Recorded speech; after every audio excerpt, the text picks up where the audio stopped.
Welcome to the Endurance Drive podcast. Our mission is to share the key principles that structure our approach to endurance training and coaching. I'm Katie. And I'm Elena. And Elena, we're in the dog days of summer. It feels like we were just talking about offline how hot it has been in Boston/New England. I know it's also been hot in Salt Lake City. There seems to be some break in this insane heat wave that we've been having that's coming soon. But either way, it's been really challenging out there for athletes, for us, just trying to even do life things, let alone move your body. And the heat is very, very hard.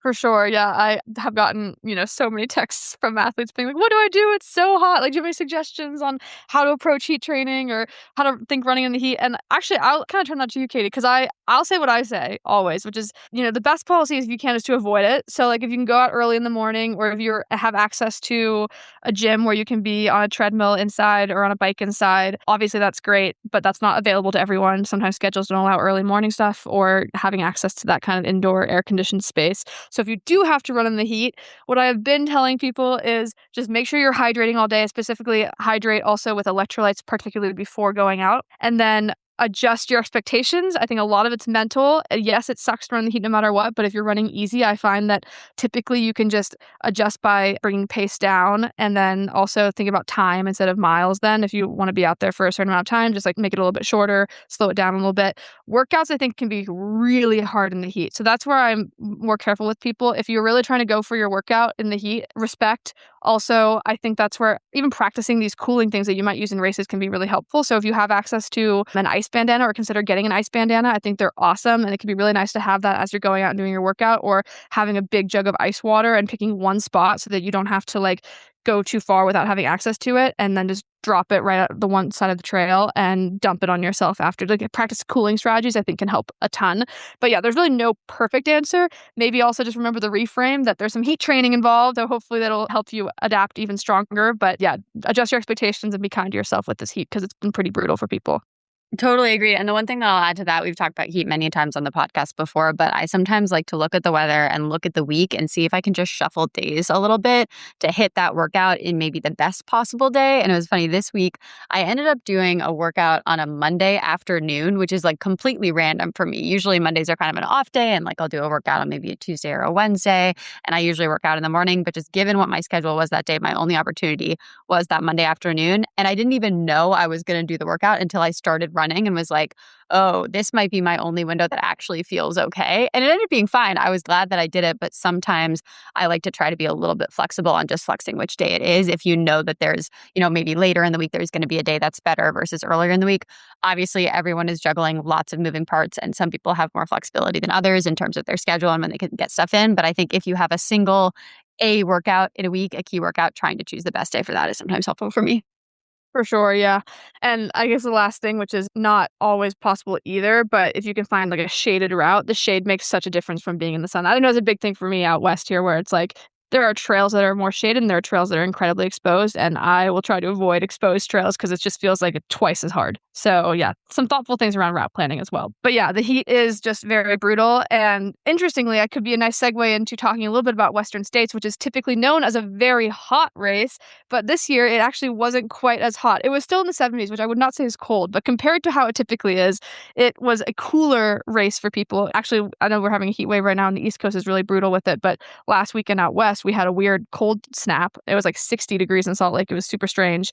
And yeah, Western States course was around 60 to 70 degrees. And it showed in the times because there were some record-breaking times. People were going so fast. So that was really cool to see. I think the heat probably played a large role because running for that long with cooler temps when it's typically like 80 to 90 even makes a huge difference. But I also think we're just seeing really, really dialed training and elites at the top of their game. And that's also really cool to see. And to put it in context, both records were broken on the men's side and the women's side. The men's record was smashed by, I think, close to 25 minutes. And actually the top four guys were all under that record. So the fifth place person, who was Zach Miller, has the 10th fastest time ever in history. That's how fast of a race it was this year, which is super cool. And I was just having some reflections with people on, what kind of was going into that, how it kind of played out. It was just super exciting to follow along because, the pace was hot from the very beginning. You could tell that everyone knew that if they were going to have a shot at winning this race, they had to go out at like under course record pace. And that really showed. Yeah, it was so fun to follow along with Western States. And something, just a sidebar, that I love about this podcast is like we talk triathlon a lot, we talk road running a lot, and we definitely talk ultra running. For listeners who are not as plugged into the ultra running space, can you just tell us a little bit about the context for Western States, like where it is, what we should know about it, what kind of race it is, and this point that usually it is known for being a really, really, really hot race? I think we need to put in context the fact that it was only 60 to 70 degrees and how much that might impact potential finish times. Yeah, for sure. This race is, I believe it's the oldest 100-mile race in the country, and I think now, and maybe it's biased from being in the American ultra running scene, but to me, it's like that and UTMB in Chamonix, France are the two like top tier 100-mile races that happen each year. And Western States is a much faster race. So for context, I think the winning time was around 13:46 around there for men. And for women, it was 15:28 around there. So most people, if you're running at the very, very front of the pack, you barely even are using a headlamp. You're not going really through the night. It's that fast. Whereas UTMB, the winning times are, you're definitely going through the night because it starts in the evening and regardless, you're out there for, 20 plus hours. So it's just a very fast race in general in the world of 100 miles. It starts in Palisades, Tahoe. So at the base of Palisades, Tahoe, and the first 5 or so miles is climbing up to the summit and out into the Sierras. So then once you climb high into the Sierras, which is a big net uphill, of course, there's still some big climbs. It's not flat by any means, but it ends up being a more net downhill race after that because you're descending from the Sierras to Auburn, California, and it finishes on a track in Auburn. So it's just a very historic course. It's gotten a lot of attention. It brings out the top competitors every single year. The sport of ultra running is growing in general, ends up being a huge focus every year. And yeah, typically because it's in late June in the Sierras, Eastern California, it just is typically pretty hot. And this year it was, I think, the coolest it's been in a while. So I think those factors all came together along with like top tier training and high competition for it to be just a very fast and exciting course this year. Yeah, it was so, so exciting. It was cool to see that. And I remember just seeing videos with all the spectators. People were like in jackets. It was very, very different from what we might usually expect for Western States. So let us know like what happened in this race in terms of these fast times, who won for the men, who won for the women, and how did they actually approach that win? Like, how are you going to go in and win a race like this? What type of strategies were you seeing? And how might we trickle that down into like strategies that we're using even just as more recreational athletes? Yeah, that's a good question. I'll have to think about how I extrapolate it out to other races and other athletes, just because I think in the world of ultra running, a 100-mile race is just so interesting because it's long. It's just, you're out there for so long. And yes, Ironmen are also very long, but you have these different disciplines. And I feel like in ultra running, the strategy used to be like really steady pacing. And now it's not always the case, but like you have to go out fast. Like you will not be in it if you're not going out fast. So I think the strategy has been changing to like going out in more of a tempo, even threshold effort, and then letting that separate the pack to the point where you can then sustain a very high level still for a long time, but you already created that separation that makes it that much harder for anyone to catch up. I think that's definitely what we saw, and it ends up being this push where some people can hang on and you kind of hope that you're having the right day where your stomach can handle the fuel at that effort and your legs can hang on and you don't overheat. You're kind of right on that line to be able to like push it but not overheat and then continue on, which I think is different than maybe people thought about it in the past. I think another really cool thing about it is that I was reflecting on Jennifer Lichter's win. So Jennifer Lichter was the female champion. She broke the course record that was held by Courtney Dauwalter, but not by much. It was probably I think she only broke it by about a minute, which is pretty crazy. Courtney Dauwalter's time was thought of as like one of the best performances ever in ultra running. That was a few years ago. And Jennifer went out hard, and all the women were going out hard. She was definitely on pace, but she said that she felt good from pretty much the very beginning. She was like, I just felt like I was floating up that climb. And I think that also shows to like the thing we talk about with belief and knowing yourself and like thinking that you can have that day. And she's like, I just felt like I was the strongest person out there so early on, which is really cool. And she just held on. Like I think she was leading pretty much the whole race, but the pack was so tight for up front for a while that it wasn't like you were definite that one person was leading. It was just like everyone was kind of going hard together. But she held on very strongly. And I was actually reflecting on this a little bit because this was her first 100-mile race, and Jennifer is a dominant 50K runner typically. So I think of her as being one of the best 50K runners in the world. And I saw her race at Speed Goat, which is out here in Utah, which is a very mountainous race. And she just flew on these climbs. Like she is such a strong climber and such a talented technical downhill runner. She has like all the mountain skills of being really fast, And I think that really was cool in the Western States context because that speed showed, and it also showed that she didn't know, not having a 100-mile experience, I don't think she knew what it would feel like to be out there for that long, and she wasn't afraid. I think she just used her brain as more baselined on racing harder because she runs 50K races. And so I'm interested to feel like, and I don't know if I haven't heard an interview where she talked about this at all, but to me, it just seems like, and I remember thinking about this for myself in previous races, my first 100 or whatever, that if you don't really know or fear how hard the ladder race can be, you can just go out there pushing harder like you're running a 50K race and hold on because you're that strong and you have really good training under your belt. So I was actually reflecting that I think it's really cool. Not that she didn't, I'm not trying to say that this is like beginner's luck or anything, because it's not. I'm just more saying there's an advantage, I think, in your first 100 miler of just not knowing what's about to happen. And I think it shows what's possible when you push yourself a little bit harder earlier on and still hang on. It's not to say that everyone should just blow up their pacing and like not be able to pace it out and finish a race really well. It's more just saying that like there's maybe a lot of experience that goes into dialing in that kind of effort on the edge. And then in these 100-mile races, now with fueling and with cooling and all this stuff, people are able to stay on that line for longer and then maintain that effort moving forward, which I just think is so cool. Yeah, it's interesting to think that you might actually have to go out aggressively and race aggressively in order to win a 100-mile ultra. That's literally taking you the entire day to do. It seems like that's sort of the strategy. A question that I have for you is when we think about these like top performances, or you think about Jen Lichter having like an amazing day, it's her first 100-miler ever. Like, what do you think are the qualities that actually help someone have an amazing day like that? Because we could trickle that down to kind of the more age grouper / recreational athlete. And like, okay, let's say you're really good at sprint and Olympic distance try. Like, does that mean that maybe you could be really good at Ironman, or you're really, really good at 5K, 10K on the road? Like, is there a translation into marathon? I'm just curious, like, what you think is sort of bridging her into this longer distance, being able to show up at Western States first 100-mile ultra and absolutely smash it. And I'm not sure, too, if maybe you could bring in anything you've heard about her training strategy, just the approaches that she's using.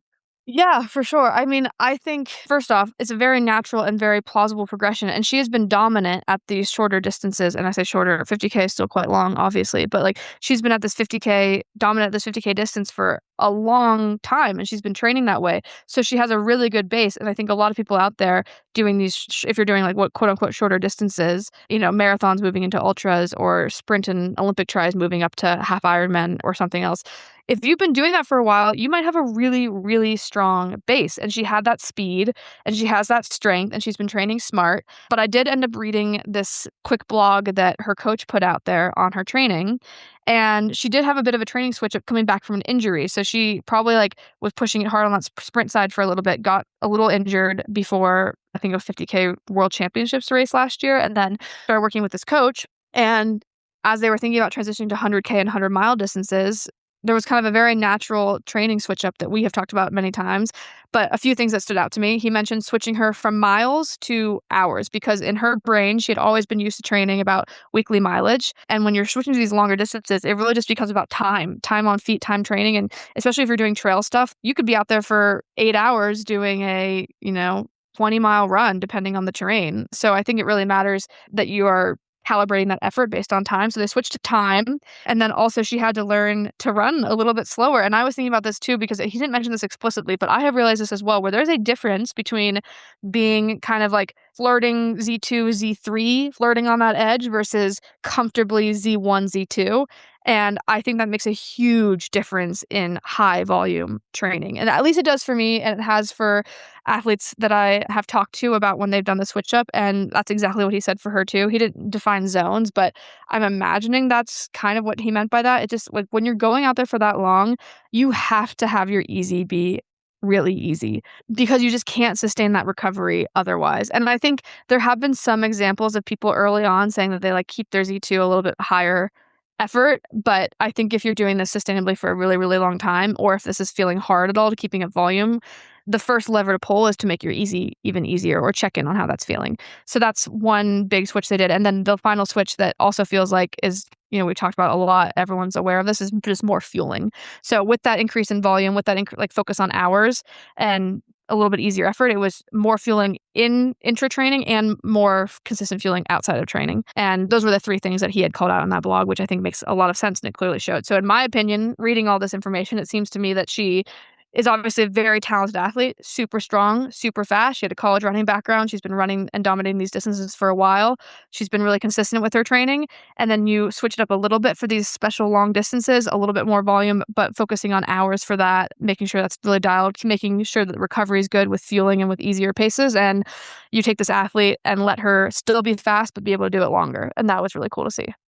Yeah, this is super interesting. I have a couple follow-ups. So when you're thinking about the idea of going like truly easy, kind of Z1, just knocking on the door of zone two versus like sort of that zone two, three, maybe middle ground-ish space, how easy is easy? Like, are you using a heart rate cap? If you're, for example, asking your athletes, like, I want you to go a little bit easier on this really, really big mileage, or is there some type of pace cap? How do you think about it? Yeah, I think pace cap is really hard, particularly on trail. I find pacing on trail just like totally impossible. So heart rate is typically how I am doing that for sure. I think heart rate is a really, really valuable tool. I think it's more just like, and this varies for every different person, so I can't like put specific numbers to it. But say, for example, if I think of my typical Z2, I'll say my Z2 is capping around, low 150s or something like that.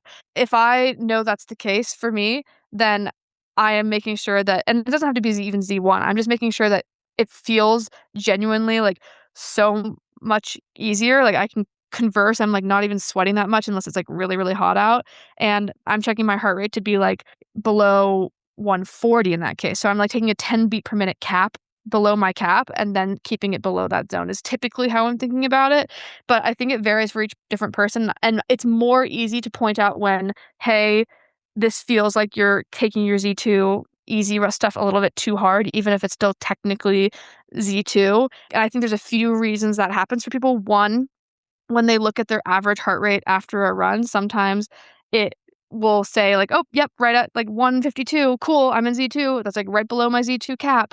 So you're right on the edge, but also that doesn't account for the fact that like you stopped and got water and started again, and so your heart rate was lower during those moments, and then you were running at like 156 and creeping up into the 160s for like half of the run or like the latter quarter of the run.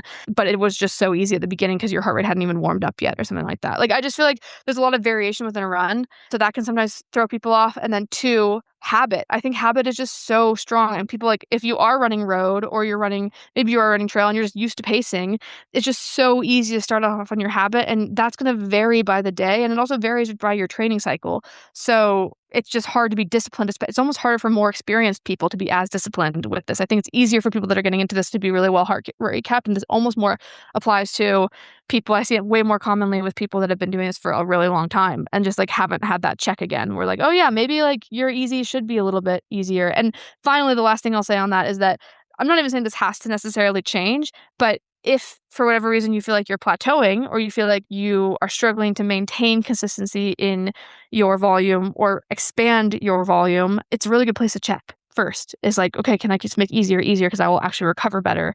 And easy volume can feel way more achievable when it's actually easy than when it's like, yeah, it's like it's not hard, but I'm just kind of like a little bit harder and it's like a little bit more strain on my whole body as a whole.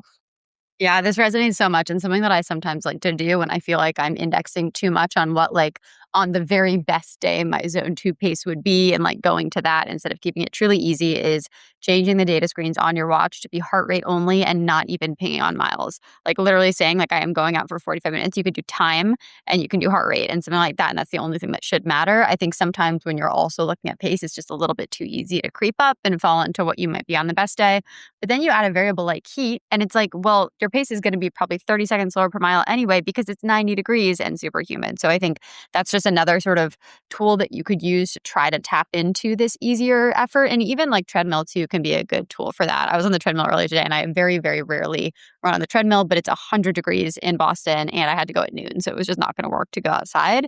And I was like, wow, my heart rate is actually so in control right now. So sometimes if the idea is just a really super easy zone 1-2 stimulus saying like the intention of the workout is to achieve that, I'm going to do that using the tools that I have, one of which is changing your data screens, one of which is something like a treadmill. I think that's valuable for some of your runs. Not every single run, but that then allows you the next day to go out and smash that hard workout because you haven't really burned any matches with the easy stuff. Totally. I absolutely agree with that. And I'll maybe expand on the treadmill tool for a second because I also have found a lot of value in using a treadmill occasionally. Again, not all the time. And so I totally understand if you hate the treadmill, but where I think it can be quite helpful is in dialing in that consistency so that you can find that right pace and the right effort for what you're going for. And the pace might change, but it's more just like get to the right heart rate and stay there and see if there's any drift. Because I think sometimes when you're not paying attention to that outside, you can start an interval in a now I'm thinking like in a workout. You can start an interval in a workout and it should be like, a threshold interval, and it feels okay at first, but I think everyone's probably had the experience of like, yeah, this feels good, and then like 2 minutes in, you're like, oh my gosh, this feels so hard, and my heart rate's drifting higher and higher and higher.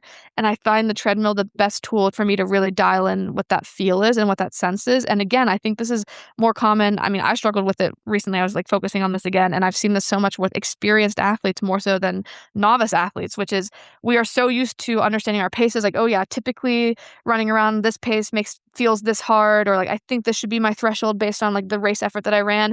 But again, it just varies so much by the day. It varies so much by where you are in a training cycle, and it's very hard to have really good discipline around that. So even for like a workout, like a threshold workout, having the discipline to make that feel like comfortably hard instead of like, okay, really hard. Like remember, threshold's supposed to be something that you could at max effort sustain for an hour. But there's often times where I find myself doing a threshold interval and realizing like this would be really, really hard for me to maintain for 20 minutes. I can't even imagine maintaining this for an hour. So it can be hard to dial in those paces. And I understand very much when people struggle with that like perceived exertion scale, like, okay, what should this feel like? Like I understand that's super, super hard. So the best tools I have found for that is focusing on heart rate and getting a general idea of where you should be on that, and then trying to dial that in with something where you have total control, like a treadmill. It doesn't have to be a treadmill, but it could be a treadmill or on a track even, where you just have a little bit more control over the variables before you start taking that out to harder things. Because I've had trouble myself in the past. I remember thinking about this, and then also with athletes that I've transitioned from road to trail,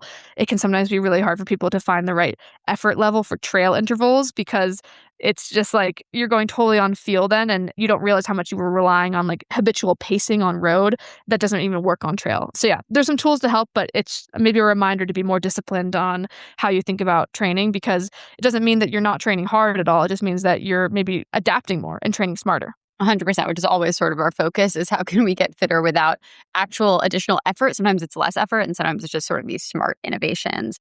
I have one more question for you on Western States before we jump to some other related topics, which is obviously we've talked about Jen Lichter's race, absolutely amazing. There were other amazing performances there at the men's level. There were also a lot of DNFs in this race, maybe surprising DNFs. So people like Jim Walmsley, Killian Jornet, Hans Troyer. We had Abby Hall, who won last year, DNF'd. Molly Seidel, the Olympic marathoner, she sort of like Death March walked the back half of this race. Just really, really interesting variation there. Any take homes from you in terms of like what might have went wrong? Is it super individual? Any common themes there with just a surprising level of DNFs, given that the conditions were actually very, very good for this race in terms of heat? Yeah, it's a really good question, because I was looking at some of them. I don't have all the information on everyone, of course, and I'm sure there's more stuff going on behind the scenes. But first off, let's just remind ourselves that races are on a specific day. And sometimes you just don't know how that day is going to go. That's true for every single person out there. Some people are going to have really great days, and some people are going to be in their bottom third. Some people are going to be right in the middle. So I think that's a part of it. The second part of it that's probably more impactful, particularly for those high profile DNFs, is that the way this race is unfolding now, like we mentioned before, is you got to go out hard. You got to go out pretty hard, and you're trying to maintain that. And there are times when going out pretty hard, it's just higher risk. It's like the likelihood for things not going well is higher. So the likelihood for stomach things not going well, I think that's what Hans was suffering from, was stomach stuff.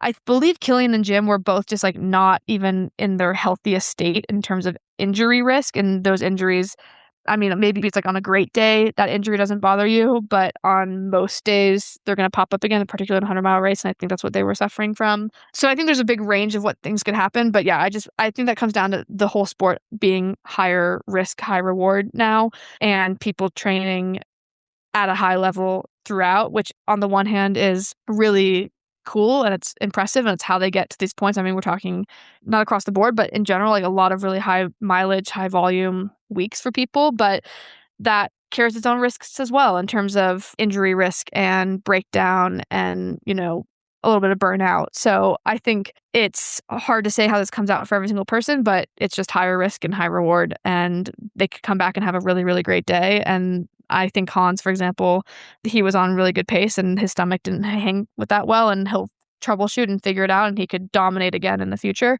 But yeah, just hard to say. And I think everyone can probably relate to thinking that you have a really great day ahead of you and then not doing as well. But it was a bit of a bummer, I will say. I was really sad when I saw some of those DNFs happening and felt for them. And I mean, Jim, I just think is such an impressive athlete, and I think is so capable of dominating this course record. But I think another just like logistic fact of this race, I think, is that the course is changing now for the future. So the course records, there will never be another attempt, I don't think, at that same course record. And it was a bit of a bummer to see Jim not be able to finish the race with injury, but it was very exciting across the board for everyone else. Absolutely. And I think the other take home from all that is like even the winners, even people who have won many times before, like it always is a combination of factors that you can't always replicate in the same way. And I think Abby Hall, who won the women's race last year, she DNF'd and she had a post that I think spoke to this. She basically was talking about how she wanted to go in, win back to back. And so she said, in the training, the mentality, and the race plan, I doubled down. Somewhere in the doubling down and turning things up to 11, I feel like I lost the exact combination of factors that worked so well for me last year. If X works last year, this year I could do more of X and better. But what if last year X was perfectly right for me just the way it was? And hey, if it had all worked, I'm sure I'd be sitting here talking about how important it was to level up in these ways. I blew up by Cal Street and unraveled physically and mentally. I stopped taking care of myself well and let things get away from me quickly. It was hard for reality to match how high of expectations I had for this race, a really narrow landing strip with no plan B. But 100 miles don't respond well to force. They respond well to adaptable, resilient, curious. These are the kind of lessons you don't really learn until you get out there and see what it all feels like when you add it all up. Heck, I've been doing 100 miles for years. Won the thing last year, and I'm still here the Tuesday after the race scratching my head, but it's also what lures me in. It's what keeps it exciting. Nothing is ever guaranteed. And she says some other stuff. I'll link the post, but it really speaks to this idea. Like you can have it all figured out or think that you do, and then you still maybe think there's ways to improve, and then it all unravels in front of you, even at the pro elite, you're winning the thing level. And I think this applies even to like your local sprint try. You might have the perfect day and assume that after that, every single day is going to be the perfect day because you solved it. And the reality is it's just too many variables, many of which we can't quantify and measure and change in an intentional way to be able to execute every single time. And it's like, that's sports. It's so hard, but like that is the way that it is. Totally. I really love that post, and particularly that like the variables changing and how they might change. Because there's the other thing that there's like the pressure, right? Like she had all this pressure on herself to come back and win again. And I really love what she's saying about 100 miles doesn't respond to force. It responds to curiosity and adaptability. And truthfully, that's what Jen Lichter had because this was her first one. There were no expectations. So she was just so curious about how it would go and having fun in that process. And that's such a special mental gift. And so maybe another question we can ask ourselves is how can we continue to cultivate that curiosity mindset and that adaptability, and then do the mental work to be able to be flexible with any possible outcome and let that be a satisfying journey in itself. And it's so hard. We talk about it a lot, but I think it's like a performance unlock in like so many different ways, because pressure in all different ways that we put it on ourselves, I think can lead to these unravelings with that extra variable tune-up than we don't even realize. Like we don't have the science to like say exactly how, and it's like more art than science anyways, but I just think there's something there with that. And yeah, maybe it's something that we can learn to harness. I love that. Very, very good message for today. And I think with that, maybe we segue into some actionable lessons and mindset shifts and approaches that sort of came out of some of these lessons from Western states. But you had a really interesting point on outcome goals and process goals. We've talked about a lot, but you have a sort of nuanced take. So let's jump into that point next on, you called it when outcome goals beat process goals. Yeah, okay. So I was reflecting on this in twofold. I guess it came up from a couple of different reasons. One, because of Western states. And in Western states, I just find it fascinating. I go look at a lot of people's training. And Abby Hall's, for example, was one that I was fascinated by because she was doing just so much volume. It was like so impressive to me, but I was like, how is this girl doing this? Like she was, running 140, 150-mile weeks, 20 plus hours of training often, and not even slow. Sometimes I'm like, wow, you're just like fat. Like she just like was running fast a lot, like really fast, long, like almost like marathon style interval workouts or threshold blocks, followed by, 25 miles on trail at like a pretty decent gap. I'm like, how is this girl doing this? But then I saw that I also have known that she's built up to this over time. And I was reflecting on my own training, being like, I've just sometimes struggled at higher volume weeks. And my recovery has always been the hardest thing for me, partially, and I think maybe mostly because of fueling and my inability to seemingly get enough fuel consistently if I am training harder and longer. And yes, I'm not professional in the sense that I'm working and I have a lot of other things going on. It's not my only job to run, and that's something that a lot of these people have. But it got me thinking about reframing my training approach for myself in a way that I do for athletes, which is capability and adaptability. Because I think sometimes it's easy to get stuck in our own expectations around, like I said, habits and, exactly what Jennifer Lichter's coach said about her, if like switching from mileage to time. That was a really hard switch for me mentally, from mileage to time, because we just get so stuck in our ways of our measuring sticks for ourselves. And what I've been focusing on then and thinking about is the outcome. Like, I think I get stuck in process goals so much in terms of I hit that workout, or if I do the X amount of mileage, or if I, have this consistency and like run this workout, have easy miles, like hit this kind of week, then XYZ, I'll perform better in the future. But I think that I was actually maybe focused on the wrong outcome goal in that thinking of like, well, obviously I want to focus on process goals if the outcome goal is performance. But what if the outcome goal was absorbing my training and like adapting to my training and feeling good? And then it becomes more about like, okay, the outcome goal maybe comes on top of the process goal. So let me just check if at the end of the week, did I adapt my training? Did I sleep well? Is my HRV looking good? Do I feel recovered? Am I excited to train? Those are like some simple check-ins, but it's like that is my outcome. And the process then was how I went about my training that week. And it got me thinking about this reframe. So maybe it's not like flipping it on its head where outcome goals top process goals, but that's the way my brain was thinking about it this week. Where if we focus on training adaptability and consistency, can we get to a point where we are focused on, hey, I was able to absorb 50 miles of quality training this week, and that becomes my new normal. And if that's my normal, if that's easy for me, then I can layer on more and make sure I'm adapting to that. And I don't progress unless I'm adapting to what I'm already doing. And I think we can all think about phases in our lives as athletes where we've had this, like, yeah, that training block got so routine. It was more normal to be doing my training than it was to not be doing my training. But then you can get into other phases where like that's not the case. And instead of just jumping right back to what you've done in the past, it's like useful to check, can I be doing this? Because I think it's very common, especially when building for a race, to be like, okay, I just have to do this like 80-mile week and that's my build week and then it's great. But like, did you absorb that training? Or was it just like something to be like, I survived that week instead of I adapted to that? And then this kind of lends itself to that very long-term framework, which is the endurance gold that we talk about, which is that if you stack these weeks, these bricks over time for years and years and years, you see really strong results. So you get to the point where you can be like the Abby Halls of the world, stacking 100+ mile weeks, making that feel relatively normal for her, having big weeks still that are stretch weeks, but she comes back to a general baseline, and then she can go win Western States. And I know this year didn't go as well for her, but this is the same pattern that she used last year. So all this to say, I would encourage people to check in on how they think about their training. It's okay to be focused on process goals, but check in on the outcome of, are you actually absorbing your training? Do you feel like that's normal, achievable, adaptable for you? And if you're not, try to get to a point where you get to a week that does feel normal, quote unquote, easy, adaptable. It might take a few weeks for it to feel that way, but get to the point where that feels normal and easy, and then level up from there and stack that, like have that framework for stacking over time. And I think it can lead to these incredible performances that we're seeing now at the highest level. So I would argue that some of the Western States things are, yes, it was cooler this year. And yes, people are already performing at the highest level because there's more money and attention and everything, like professional sponsorships in this sport. But it's also a result now, I think, of smarter training coupled with really good fueling for more years, and it's showing.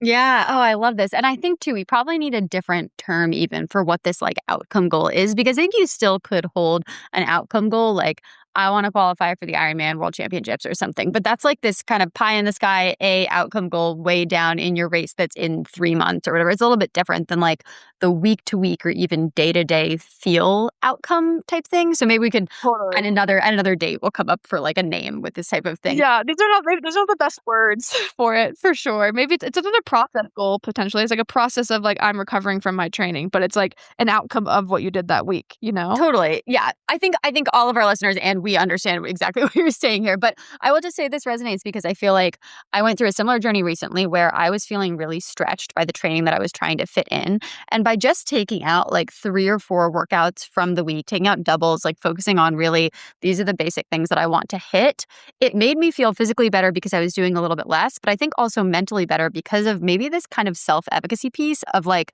I am doing the 8 hours of training a week that I'm doing right now. I'm doing it really, really well. And I feel like I'm recovering from it and I feel like I'm adapting from it. Whereas there's this other world in which you could say, like, I'm doing 75% of my 12-hour week and I'm feeling really, really stretched and I'm feeling stressed about it. And I don't think I'm adapting that well from that because it just feels weird mentally. So I think there's an interesting mental and physical interplay here where you want to feel like you're kind of nailing what you're doing. And of course, that feeds into like, are you sleeping well? Are you stressed out? Even metrics like, what's your HRV? So things like that. I think it's all related. But for me, so much of it is like needing to feel like I am on top of what the training is and not like I'm falling behind. And I think some of that comes down to working with a coach. If you work with a coach who can help you come up with like, okay, what is actually realistic in my life and what can I realistically adapt from right now? It's not so much even like, what can I schedule in at various times in my busy life? It's like, what can my body absorb? And then when your body can absorb everything really, really well for a week or 2 weeks or 4 weeks, that's when we can level it up and say like, okay, let's put something else in. And I actually had that experience this past week where my parents were visiting. And so I had way more childcare than usual. And I was like, oh, I can do a little bit of doubles this week, like because I can actually handle it in my week. But for several weeks, I had to cut all of those because I was feeling totally stretched trying to make it work. So I think you can think of yourself evolving just through different times in life when you're able to fit this stuff in, but not feeling stretched is probably an important outcome here, like not feeling overwhelmed by what the week even looks like. And I think it's very common to start feeling that way when you're doing this high volume training. Yeah, for sure. It brings up an interesting point of like the mental load's effect on the physical adaptation, which we can't say exactly to what extent that's happening, but I think it certainly plays a role in how you feel about training and your motivation and your capacity versus your likelihood for burnout.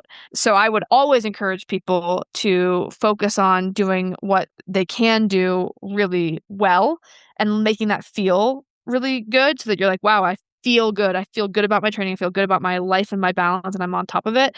And once that feels normal and easy, layer on, but don't feel the pressure. And particularly if you're grasping at previous iterations of yourself, previous blocks you've done, previous, versions of yourself as an athlete, don't give into that pressure to just like get back to what was normal before, what felt normal before, because for all you know, it wasn't normal at that time, or your life circumstances are very different now.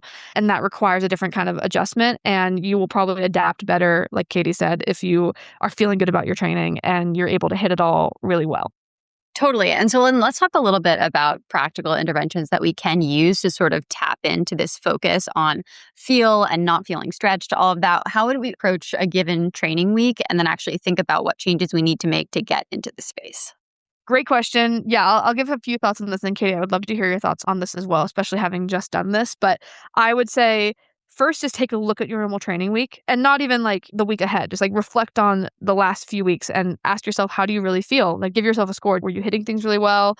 Do you feel like you adapted? If you have recovery data, I think that can actually be really helpful. I know that sometimes being over data can be annoying, but like just check. Is your sleep okay? Like, were you sleeping pretty consistently and well? Like, not waking up a ton in the middle of the night? Because like that's typically a sign of being overstrained. Your HRV, was that pretty consistent? If you have that from or a ring or a watch or something, those can be helpful signals to look at. And of course, the feel in your runs. Like, are you excited to train? Are you motivated still? Are you feeling like you're dragging at these runs? I think all of those, like some data, some feel metrics can be helpful to reflect on. That get a sense of where you are. If you feel at all strained, I think it can be helpful to try to reduce your volume a little, maybe 10 to 20% to start, and see how that feels. And just like, does that feel like really easy and achievable now? And just check in on how that feels. Also, make sure easy is easy. I think that can be another really helpful thing to check. The same thing we were talking about before. I think it's very common, as we mentioned, for experienced people to just like forget or lose touch with those clear fundamentals of easy being easy, volume feeling achievable, all that stuff, just because you get stuck in those biases. But I'm curious, Katie, if you have other practical tips on top of that. Yeah, I think this is exactly right. The only two things I would add would be going back to the idea of the rule of thirds, which we talk about all the time, like actually evaluating, is my feel falling into this rule of thirds distribution? Because if you feel like every single workout feels bad, that's not a great sign. Or if it's like bad and a few fine, also not a good sign. You want some workouts that are in there that feel great, ideally maybe a third in a given week. And similarly, I believe I talked about this on an episode with Jim, but we were talking about sort of heuristics for how to know if you're at the right volume and intensity in terms of your distribution, and having the goal of feeling superb once a week. Like I feel amazing once a week. It doesn't have to be all the time, but saying like, wow, that was a really awesome one, or that was a really awesome strength workout, whatever it is. If you're never ever hitting that, that probably also means that something's a little bit too stretched. And like we've talked about before, having that superb feeling day usually feeds your motivation to want to get back out there and do the thing, the next time, even if you're sore the next day or whatever, you had that data point. So just ask yourself honestly, like, have I felt superb anytime recently? And I feel like I went through like a couple weeks to a month plus where I was like, I cannot name one time that I have felt superb. And then more recently, like occasionally I'll feel superb, and that's awesome. And that's sort of what you're going towards. Again, you're not going to feel superb every single day. And if you do, maybe you don't actually have enough load, but that's something to kind of keep in mind for a heuristic of difficulty and distribution in terms of your capacity. I really love that. I think it's really helpful, and actually that really resonates because I had been feeling in this last, like, probably a couple weeks, month or so, just, like, not as good in training, and I think there's multiple reasons for that. The heat growing was certainly one of them, a lot of travel is another, and also just the fact that I kinda took some time off post-marathon, and I was getting back into training, and my brain wanted to be, like, right back where I was with marathon training, which I see with a ton of athletes, including myself, and I feel like I can tell people very easily to, like, reset their own expectations, but it's still very hard to do for yourself. So I think, just to give an anecdote that hopefully will kind of ground some of this advice, I was returning to my own fundamentals because I was like, okay, I think I just need to like readjust what I'm expecting my zones to be for these workouts. And I was doing a threshold progression recently, and I did it on the treadmill to make sure that I was really dialed about it, as I talked about. And it was super helpful because basically what I did is I just went purely by heart rate. I didn't like worry about the pacing on the treadmill. I just like creeped it up. And I think progressions can be particularly hard for people because you think like, oh, this is an easy pace. Like it should be not a big deal, but you're holding it for longer and you're progressing, progressing, progressing, progressing. So it's a really, really good way to dial in exactly what that feel should be. And that I finished that workout, and did I run paces that I thought were my threshold before? No. Like I was not paying attention to it, but I looked at it afterwards and I was like, yeah, that wasn't like at all what I thought. It kind of helps when miles per hour don't translate to pace very quickly in my head. So that was interesting, but I felt so good about that workout because I felt like I executed it so well. And I look at my heart rate and I'm like, that was perfect. Like, look at that perfect climbing. I got from easy right up to my threshold pace. I felt controlled. And there is something about that mental achievement of like, I actually did that the way I wanted to, that fuels the training and fuels the joy. And if you're feeling at all, like Katie mentioned, that off balance in the rule of thirds, I think it's a really good sign to recalibrate and to be checking in on exactly how you're executing these workouts. Because again, a lot of the workouts that we prescribe as coaches are meant to be by like zone, by heart rate. You're not trying to go out every single time and kill it. So just, it worked for me recently. It was a good reminder that it has this like mental boost effect in addition to it being the right physical zone. But like make sure you're checking in on how you're calibrating, because if things aren't feeling good, you're likely setting higher expectations in your brain for yourself than what's actually correct for your body in that moment. Yeah, and I just want to pull out too that you did a great job in that, saying like, I felt really good about this because I executed perfectly. This has come up with athletes I think I talked about on the last episode who have had a race day that ended up really hot, and it's not going to be the time that they wanted as a result of the fact that it was really, really hot, but they were really proud of the way that they executed. Like that is something you can always be proud of, is I executed based on feel exactly as I should have for the intention of this workout. And that's also something that you can control for the most part, is execution. You can't always control conditions. You can't control what the pace is as a result of different conditions and stuff like that. But in your example here, you executed exactly how the workout was written on the treadmill in terms of feel. And that's something that I think you can do when you're having trouble being frustrated by what the paces look like or something. It's like, okay, but did I execute in line with what I was supposed to do? And even writing the workouts or asking a coach to write a workout that is not pace driven, but it instead is like a heart rate zone or feel driven or something like that. I think that can be a nice reframe or just strategy for thinking about like the mental challenge sometimes of just feeling really down on yourself when paces are not exactly where they were at another time because of many, many, many other uncontrollable things. Yep, for sure. I love it. Anything else that I think would be helpful to mention on this, or should we move on to our next topic? Yeah, well, I think we've sort of like hit a lot already in this episode. We probably have time for like one more and then maybe a bonus topic. But if you'll indulge me, I have some quick thoughts on mid-season goal pivots from an experience that I've had recently. Love it. I love talking about goals, so let's do it. Okay. All right. So I feel like I've talked about this on the podcast before, but originally slash kind of all through pregnancy and early postpartum, I had this goal that I wanted to run a marathon in the fall. And honestly, I think I had a pretty ambitious A goal of I've only ever raced one marathon before that wasn't in an Ironman, and that went pretty well for me. And I set this A goal of I'd like to go below 3 hours in marathon. Like I think I can do it. I feel excited about that. And I decided that the fall would be a really great time to do that. And I went to go register for the marathon that I wanted to do last week and realized that the race I wanted to do was sold out with a super long wait list. Like I am number 205 on this wait list, which is crazy Oh because my this gosh. race, I know, this race historically has not sold out that early. I was sort of keeping an eye on it. And I honestly was just lazy in the fact that I didn't register sooner. So I'm a little bit annoyed at myself. But I was a little bit disappointed. This was for the Bay State Marathon, which is not that far from Boston. That would have been really, really convenient for me. And then I realized, like, oh man, I'm probably not going to be able to do this marathon. So I'm on the wait list. But then I sort of went down this whole rabbit hole of like, I'm probably not going to be able to run Bay State because I couldn't get in. Is there another marathon that I could do? And I'm looking up all these other marathons and I'm like, I could go to Hartford, Connecticut. I could go to Albany, New York. I could go to Cape Cod. But there aren't any that are within driving distance of my house on that morning. Like I'm going to have to stay somewhere else. And I was just having this feeling while I was doing all that. I'm like, I'm really not that excited about like taking my baby, taking my husband, going to like some random hotel in Hartford, Connecticut to race this race. Like there was just something that wasn't really clicking as I thought about this. And then as I was doing a deep dive mentally further, I realized like, if it's not this Bay State Marathon that was going to be a light logistical lift, this is not really a hell yes at all. And I think it's also not a hell yes for many reasons that I was ignoring. So one of those is that I haven't done it before, but I imagine that training for a fall marathon would be really, really hard given that you have to do a lot of these runs in the heat of the summer. And when it's 100 Ugh. degrees in Boston right now, imagining like trying to run 20 miles in that sounds pretty challenging. I was willing to give it a try, but like that's not my favorite. Secondly, I'm not the type of person who loves to wake up at like 4 a.m. to do a long run. And as a new mom, I'm 5 months postpartum right now. I am still waking up 2 to 3 times every single night for various baby related tasks, which we are working on the whole sleep training thing. But it's like, I can't even imagine a world in which I would be waking up super, super early to go for a run right now. Also because I'm just needed in the morning.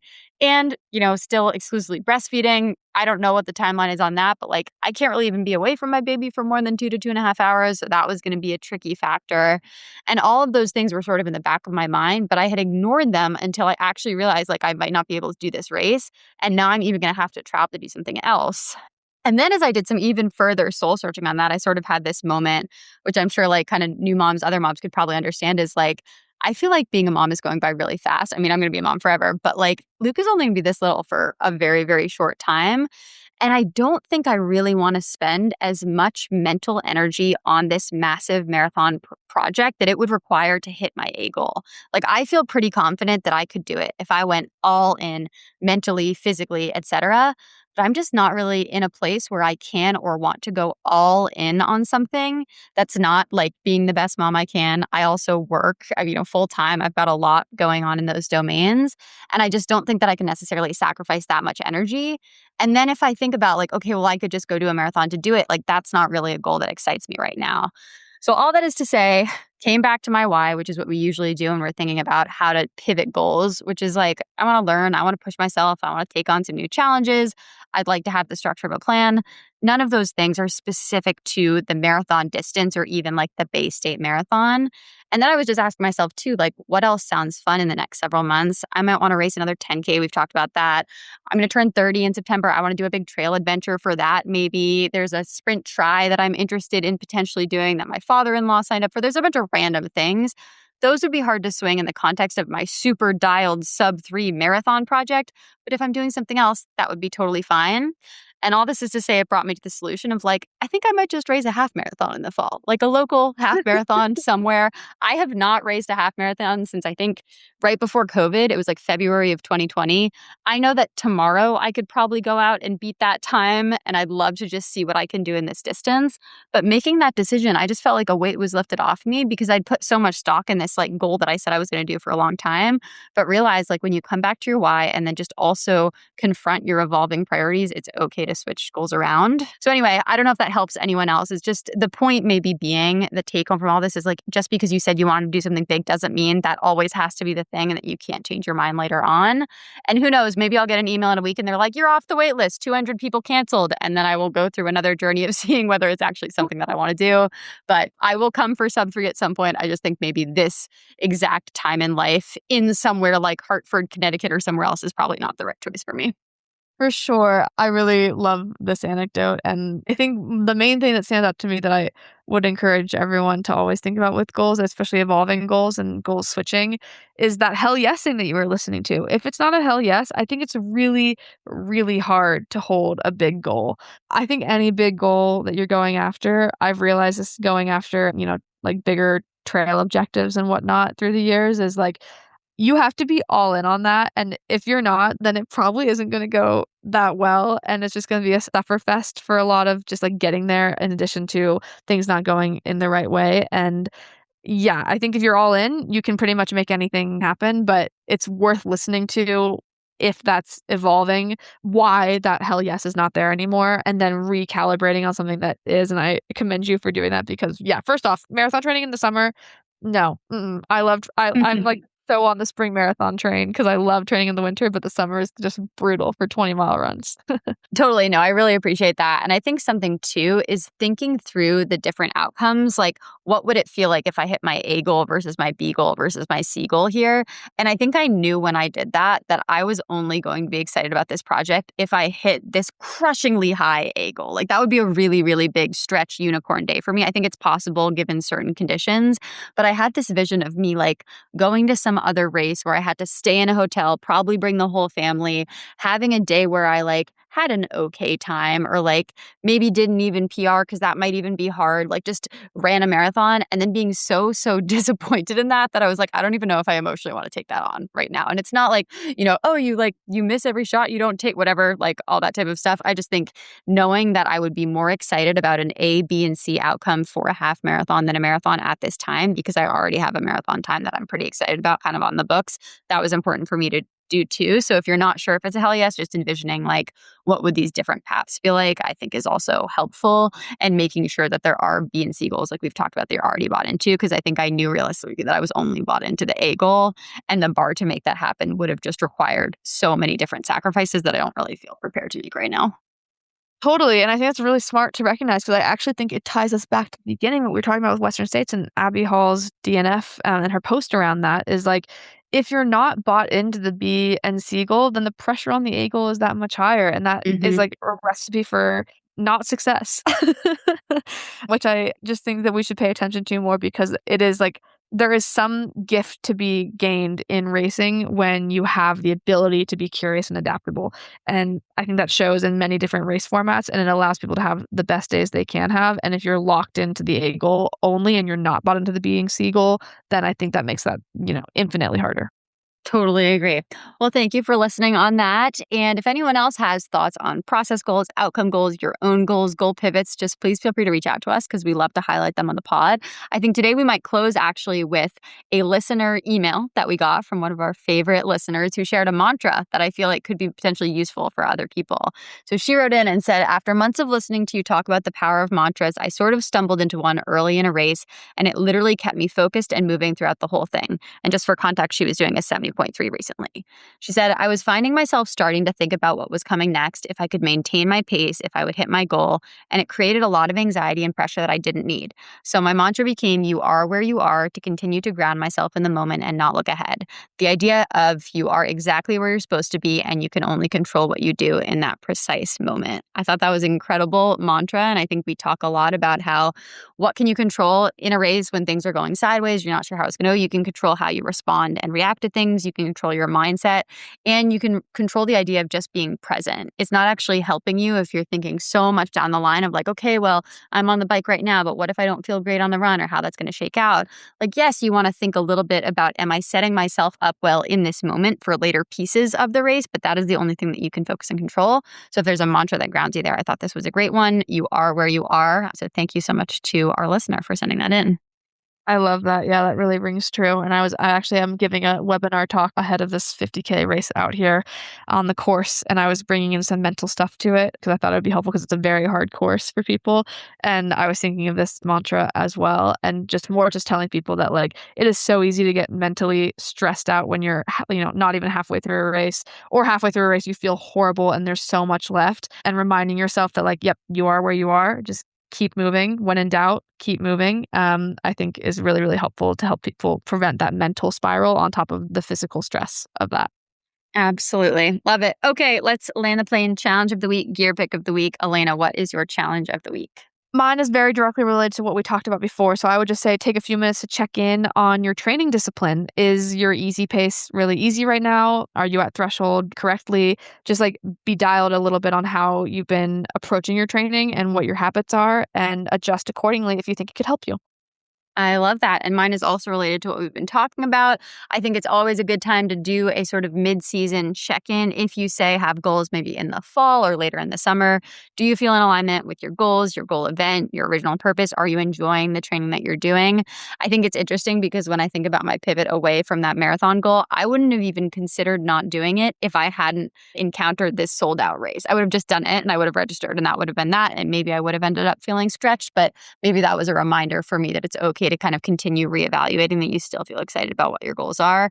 And even if you've already registered for something, that is a sunk cost. And sometimes there are deferrals and things like that. So don't let that be the thing that keeps you in it if you're not completely in it, kind of mentally, physically, and emotionally. I've actually had several athletes this year, maybe not several, but a handful of athletes this year who have gotten pretty close to their A race and life stuff has gotten in the way or their heart just hasn't been in it. And they've said, you know what?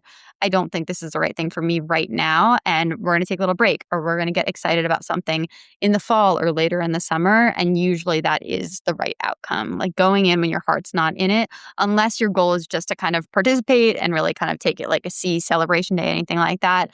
If you're not feeling it, you do not have to do it. So asking yourself that question kind of continuously, I think is not a bad idea. Yeah, I love that. And maybe it was a sign from the universe that so many people signed up for this marathon so that you would get the message of, oh, I can't sign up and think through. I mean, I have to say, I sort of think the universe was sending me a message in that. I was talking to my strength coach about that of like, maybe I wasn't necessarily meant to do this particular race and there are many reasons why I shouldn't. And it felt like friction when I was like, okay, well, I'll find a different one somewhere else, like on that weekend, whatever it is. But maybe you just listen to the universe a little bit and say like, okay, message received, half marathon is coming for me. Yes, thanks to the 300 extra people that signed up for the Bay State Marathon to help Katie. Shout out to the people that signed up for the Bay State Marathon, including like several friends and athletes that I coach that I told about it and they all signed up and then I was like, damn it, now I can't do it. But I'll be there anyway. I'll be at the half. It'll be great. Gear pick of the week, Elena. What is your gear pick of the week? Okay, mine is, it's not even necessarily athletic specifically, but I'm finding myself using it very athletically. I got this bag in Japan, but they sell it on Amazon and I think they have a website that you could ship directly to you, but they sell it like all these drugstores in Japan. It is this amazing foldable bag called Chapato is the brand. It folds up into a tiny little roll, so I take it on all my travel trips because it's so small, but it also can fit so much stuff, so I use it as my training bag often. I like throw shoes in it, gels, warm-up bands, water, my vest if I have that, my running belt, etc. Whatever I need, I throw everything in it and then I take it to the trail and it has been great. And honestly, I'm living out of this bag. So if anyone needs a really nice travel bag that's kind of cute but also packs down to literally nothing, this bag is awesome.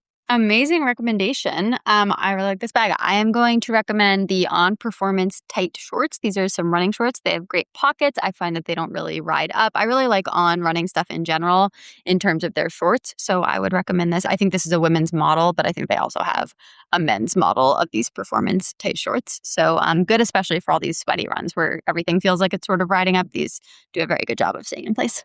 Wow, great. Wow, we covered a lot in general. I really did not think we were gonna hit as much time as we did, but then we ended up having, less time to do everything else than we had. So way to go. This was fun. This is classic us. We appreciate all the listeners bearing with us on these different tangents and our reflections on Western states and goals and everything in between. If you are new to the podcast, please consider hitting follow or liking, commenting, all the different things, sharing the podcast with someone who might be interested. And as always, we will catch you next time. And thank you for listening.